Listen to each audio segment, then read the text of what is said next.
Assalamualaikum warahmatullahi wabarakatuh. Waalaikumsalam warahmatullahi wabarakatuh. Jadi perkenalan dulu ya. Perkenalan, nama aku Alda Arya Sandi. Aku dari Universitas Jakarta Payarti. Jadi hari ini minta waktunya sebentar, nggak apa-apa ya? Hari ini aku mau ngasih layanan informasi nih ke teman-teman sekalian tentang bimbingan konseling. Sebelumnya udah pernah ada yang ikut layanan bimbingan konseling belum? Belum pernah, belum ada yang pernah ya. Jadi sama sekali. Jadi untuk sebelum mulai layanan konseling hari ini, aku boleh minta teman-teman buat perkenalan dulu nggak? Boleh. Dari situ ya. Dari situ ya. Boleh ya, disebutin nama, hobi, sama alamat ya. Boleh. Dari cowok dulu. Alamat? Nama, alamat, sama hobinya. Berdiri. Iya boleh. Ada mesin. Assalamualaikum warahmatullahi wabarakatuh. Waalaikumsalam warahmatullahi wabarakatuh. Nama saya Ahmed Dada Kenapahdi, dipanggil Dada, dari kelas 8 1. Hobi saya beda-beda. Awalnya baca. Apa tuh? Baca. Main game dan lain-lain. Alamat terus. Alamat boleh. Alamat Jalan Panjang Cidodol. Assalamualaikum warahmatullahi wabarakatuh. Waalaikumsalam warahmatullahi wabarakatuh. Assalamualaikum warahmatullahi wabarakatuh. Waalaikumsalam warahmatullahi wabarakatuh. Perkenalkan, nama saya Safwan Nurjuliansyah, biasa dipanggil Safwan. Hobi saya lari, alamatnya di Jalan Sehat. Assalamualaikum warahmatullahi wabarakatuh. Waalaikumsalam warahmatullahi wabarakatuh. Perkenalkan, nama saya Muhammad Risa Ananda, biasa dipanggil Resa. Hobi saya olahraga. Kalau alamat rumah di Jalan Sanggahan. Assalamualaikum. Assalamualaikum warahmatullahi wabarakatuh. Waalaikumsalam warahmatullahi wabarakatuh. Nama aku Nada Diba Rodatul Jannah, bisa dipanggil Nada. Aku dari kelas 82. Hobi aku menyanyi dan memasak. Terus alamat aku Jalan Idris nomor 22. Terima kasih, Zaka.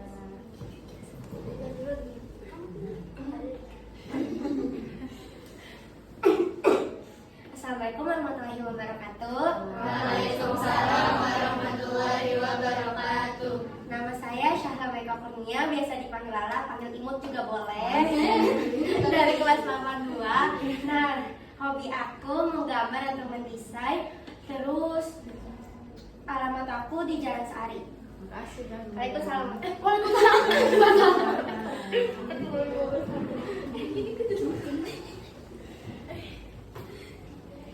Assalamualaikum warahmatullahi wabarakatuh. Waalaikumsalam warahmatullahi wabarakatuh. Nama aku Gitsa Aurelia, bisa dipanggil Asa, Imut, Suju, semua juga boleh. Bisa di situ.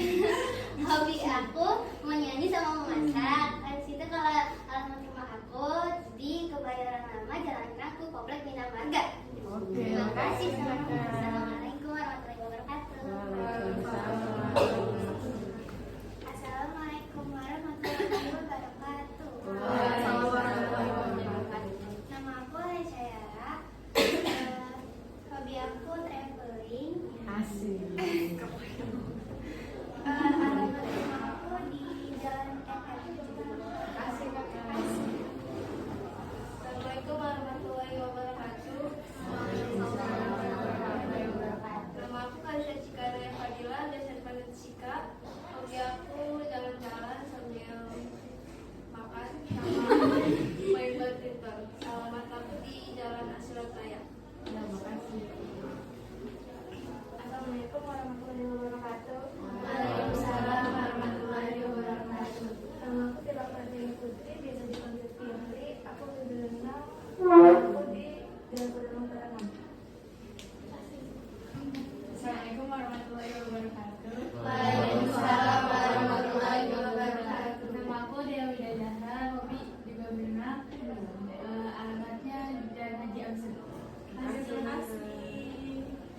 jadi di sini yang kayak aku udah sampaikan tadi, aku mau ngasih layanan informasi tentang bimbingan konseling.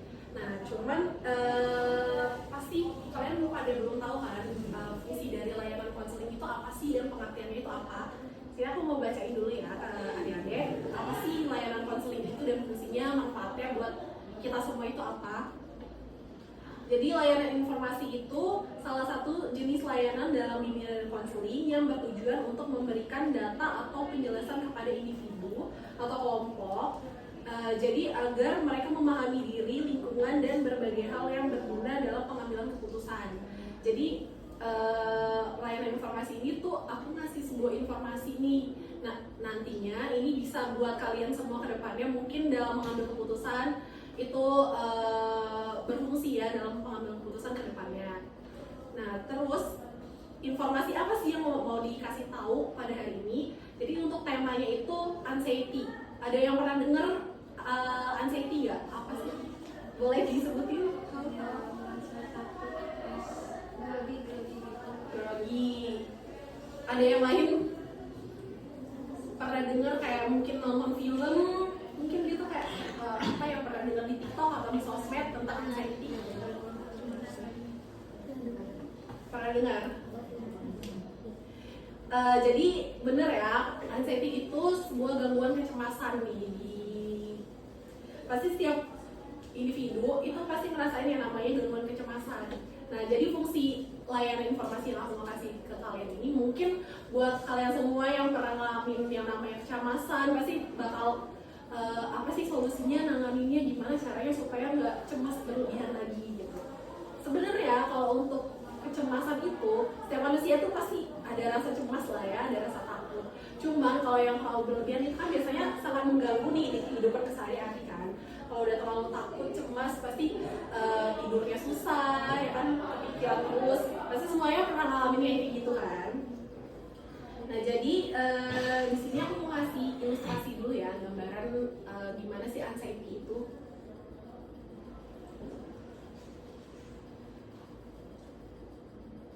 Sini buat gambarannya, di sini ada Dina adalah siswi kelas 12 yang sebentar lagi akan menghadapi ujian akhir. Semakin hari ujian semakin dekat dan Dina mulai merasa gelisah. Setiap malam dia sudah tidur, pikirannya dipenuhi dengan pertanyaan seperti, kalau aku gagal gimana ya? Orang tua aku pasti kecewa, teman-teman aku menganggap aku bodoh. Meskipun udah belajar, Dina tetap merasa belum cukup. Ia mulai menarik diri dari teman-temannya, jantungnya sering berdebar kencang saat memikirkan ujian sosial, ujian nasional. Nah, ada yang pernah ngalamin nggak? Kayak overthinking. Ada takut nih besok ujian gimana ya? Atau mungkin terkadang kita punya orang tua yang overprotective ya, yang takut kayak kamu awas ya kalau nilai kamu kecil nanti ibu marahin. Nah, itu kan biasanya menjadi salah satu pemicu kenapa kita bisa overthinking, kenapa kita bisa cemas, kenapa bisa takut kan. Nah, itu ilustrasinya jadi biasanya ancaman-ancaman yang biasanya datang dari orang tua atau dari lingkungan sekitar itu yang ngebuat kita takut atau cemas ya.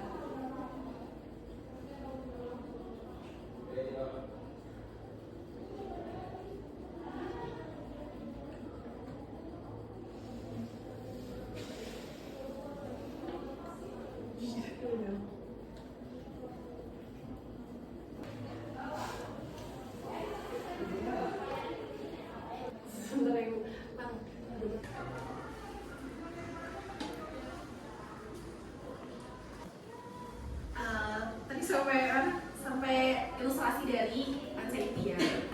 Mungkin di sini ada yang mau sharing pengalamannya nggak? Kayak pernah ngalamin kecemasan gitu. Kita sambil sharing ya, sambil curhat. Ada yang mau sharing nggak?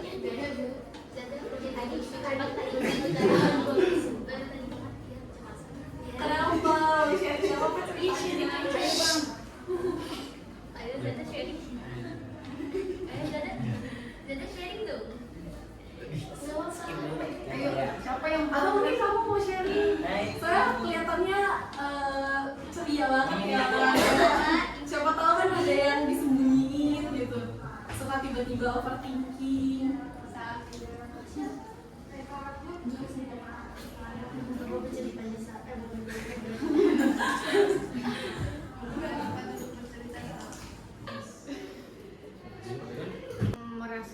kecemasan menghadapi ujian?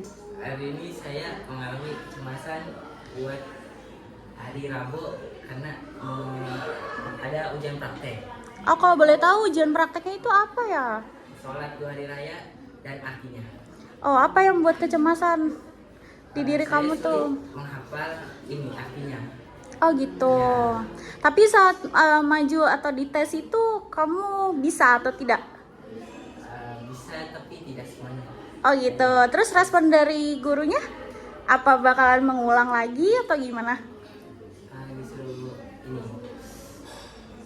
terus menghafal biar hafal. Berarti dikasih kesempatan ya. Tapi untuk kamu sendiri ada nggak sih kemauan diri kamu nih untuk mengulang itu kayak wah aku dikasih kesempatan nih sama guru untuk bisa lebih baik dan untuk mencoba lagi untuk bisa hafal.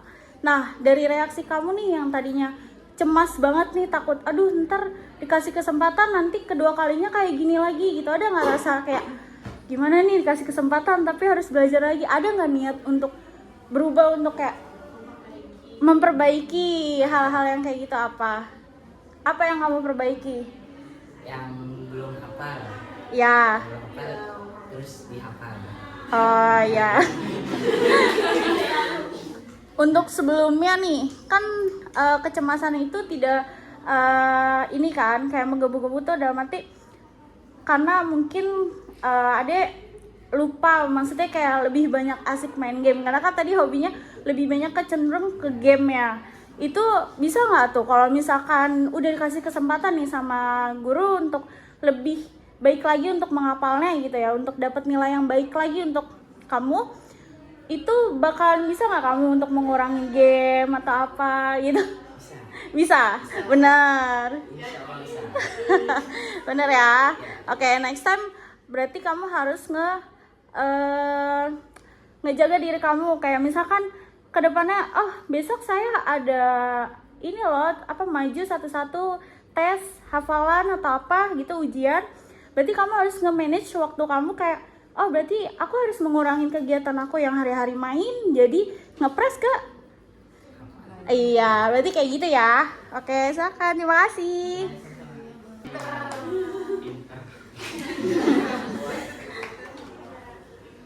Kalau misalnya aku juga di hafalan sih, soalnya kan setiap hari tuh hafalan surah gitu kan. Nah jadi tuh surahnya udah lumayan banyak, jadi tuh kayak kadang pusing gitu loh kak, bentrok sama tugas-tugas gitu. Oh ya. Tugas-tugas hari-hari gitu sih. Jadi overthinking ya. Iya. Mungkin kecemasannya itu mengganggu nggak kesehariannya, kayak aduh aku nggak bisa tidur nih mikirin besok gimana ya gitu. Kadang sih kayak gitu. Kadang ya sampai ke bawah tidur. Belum di pause dulu.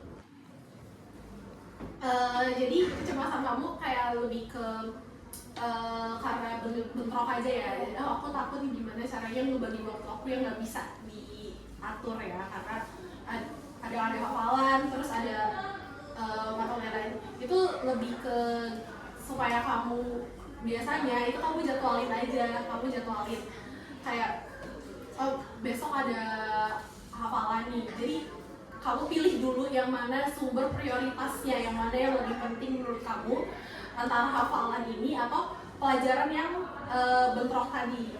Jadi yang menurut kamu lebih penting itu kamu prioritasin dulu. Jadi yaudah kayaknya lebih better aku dihafalin dulu, karena kita tuh nggak bisa membagi fokus kita tuh langsung sekaligus dua kan. Jadi kita harus fokus salah satu dulu. Jadi intinya kamu pilih dulu yang mana yang lebih prioritas dibanding sama yang menurut kamu masih bisa dikesampingin dulu. Ya jadi aku juga udah jadwal buat aku hafalin gitu loh Kak. Kamu udah kasih jadwalnya. Tapi kadang aku suka Overthinking aja sih, overthinking ya sih. Sebenarnya overthinking itu kan wajar ya. Yang namanya manusia muda. Tapi nggak berlebihan ya. Sampai kecemasannya sampai berlebihan. Itu sebenarnya udah wajar. Cuman diatur aja gimana caranya, kayak skala prioritasnya itu lebih penting yang mana dulu. Gitu ya sih. Terima kasih kak. Ayo ada lagi nggak? Kan lomba kebetulan Kan kemarin saya habis ikut lomba juga tuh, lomba futsal. Kalah.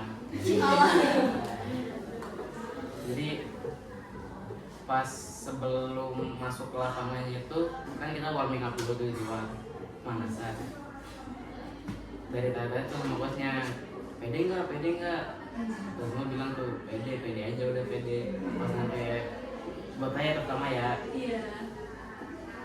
pas dipanggil masuk ke lapangannya kan tuh full supporter, atmosfernya kan gede tuh, jadi kayak apa ya, kayak deg-degan. iya, pikiran wah kalau kalah gimana nih. Jadi kita jadi nggak tenang aja gitu akhirnya. Akhirnya kalah. Nah, Sebenarnya kalau masalah perlombaan itu kan udah biasa ya, nggak mungkin lomba menang semua, pasti ada yang kalah. Ya nggak ada masalah juga sih, karena kita pasti kamu cemas kayak, aduh pengen memenuhi ekspektasi supporter nih, gue harus menang. Sebenarnya menang kalah itu nggak masalah sih, kamu nggak usah yang harus terlalu dipikirin. Setidaknya kan kita udah berusaha gimana caranya supaya menang, ya menang kalah ya nggak ada masalah, namanya pertandingan nggak mungkin dua-duanya menang kan. Terus akhirnya gimana? Setelah kalah lebih ngedown atau lebih semangat nih? Aduh, besok kayaknya pertandingannya harus lebih rajin lagi nih latihannya, atau aduh kayaknya aku nggak mau ikutan lagi deh karena kemarin kalah, jadi lebih trauma atau lebih semangat? jadi lebih semangat lagi sih, Lebih semangat lagi. lebih terpacu gitu biar di next turnamen harus menang gitu.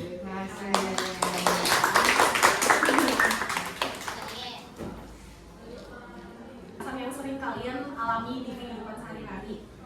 Nah, jadi sebenarnya ada juga beberapa faktor-faktor penyebab dari kecemasan itu sendiri. Ini di sini ada satu faktor psikologis. Ini pengalaman traumatis seperti bullying, kekerasan, kecelakaan, atau kehilangan orang tercinta.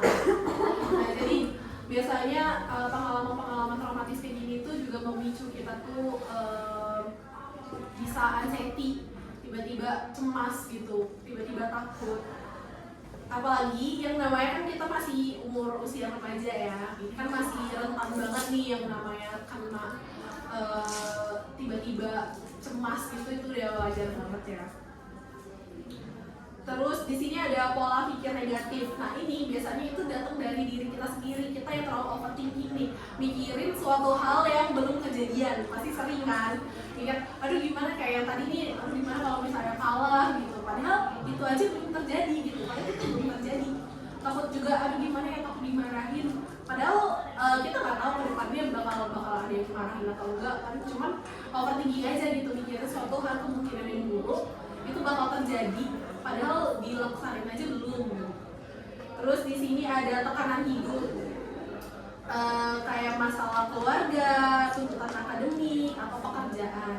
Biasanya ini tekanan hidup itu datang dari orang-orang sekitar. Biasanya ada yang kayak orang tuanya terlalu menuntut nih, kamu harus juara 1 ya. Itu juga bisa ngebuat kita tuh terlalu cemas ya, mikirin overthinking juga.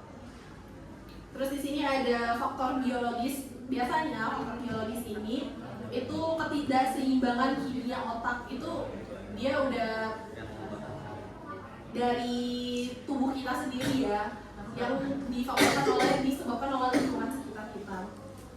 Terus ada juga faktor genetik seperti memiliki riwayat keluarga dengan gangguan kecemasan atau depresi.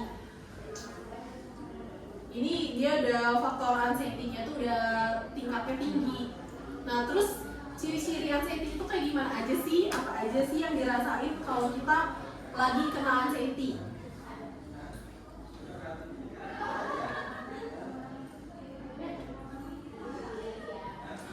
Oke, di sini aku mau jelasin jenis-jenis dari anxiety ya. Dia biasanya ada jenis-jenisnya. Yang pertama ada Generalized anxiety disorder, kecemasan berlebihan berlangsung lama dan tidak fokus pada suatu hal. Ada yang pernah ngalamin? Kayak kalian ngalamin kecemasannya tuh udah berlebihan, terus berlangsungnya tuh lama, berhari-hari gitu, sampai nggak fokus kerja nih pas lagi belajar, badannya di sini tapi pikirannya di masalahnya. Ada yang pernah ngalamin? sampai nggak fokus sih, guru nerangin, aduh ngomong apaan sih gitu, badannya di sini tapi pikirannya di tempat lain. Pasti pernah nggak? Ada yang pernah nggak ngalamin? Nah itu salah satu contoh jenisnya ya. Atau mau cerita? Di sini ada panic disorder, serangan panik tiba-tiba disertai rasa takut yang ekstrim.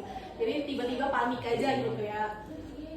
Terus ada social anxiety, takut berlebihan dalam situasi sosial. Jadi takutnya tuh takut di lingkungan sekitar nih, kita mau berbaur sama orang lain takut kayak aduh takut dia nggak seneng nih sama kita, overthinking ya, mikirin apa aku kalau berbaur sama dia kayaknya nggak seneng deh sama aku. Itu yang dinamai dengan social anxiety. Terus fobia, pasti ada yang punya fobia kan di sini. Ada yang kayak fobia dari ketinggian, ada fobia sama suatu benda, kedalaman, lautan, itu juga termasuk ke dalam anxiety. Jadi pas kita ngelihat suatu dari ketinggian tuh udah takut banget nih duluan, takut jatuh, takut ini, itu juga termasuk dalam kecemasannya. Jadi itu jenis-jenis dari anxiety. Jadi gimana sih caranya nanganin kalau kita lagi kecemasan sosial, kita lagi cemas, cara-cara nanggap ini gimana sih supaya lebih mengurangi rasa cemas dari kita. Pertama itu ada teknik relaksasi. Jadi latihan pernapasan dalam, tarik napas dalam-dalam. Jadi pas lagi anxiety, kita tarik napas dalam-dalam, lalu tidur, lalu tahan beberapa detik, lalu hembuskan secara perlahan.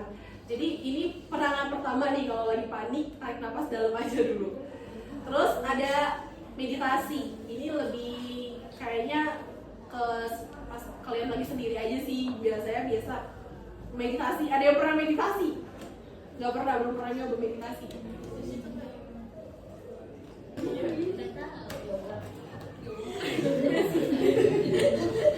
Mau lihat meditasi aja.